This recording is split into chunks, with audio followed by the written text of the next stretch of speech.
শেখ হাসিনার এই স্টেটমেন্টটা ফেলে দেবার মতো না। আওয়ামী লীগের সভানেত্রী শেখ হাসিনা গতকালকে উনি বলেছেন যে বাংলাদেশ এবং মিয়ানমারের কিছু অংশ মিলিয়ে পূর্ব তিমুরের মতো একটা খ্রিস্টান রাষ্ট্র করবার ষড়যন্ত্র হচ্ছে।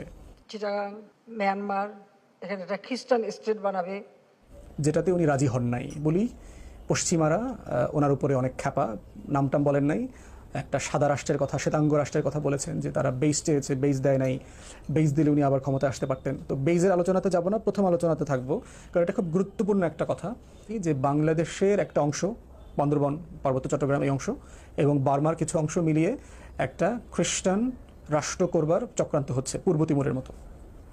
এখন ইন্টারেস্টিং হলে তাহলে পূর্ব তিমুরটা কি, এখানে কি হয়েছে সেটা বোঝা দরকার। পূর্ব তিমুর হচ্ছে, আপনারা যদি মানচিত্র দেখেন, এটা ইন্দোনেশিয়ার যে বড়, ইন্দোনেশিয়ার তো প্রচুর আইল্যান্ড আছে, একটা আর্কোপিলাগো স্টেট বলে আর কি, এবং খুব লম্বাটে আর কি, দেখবেন যে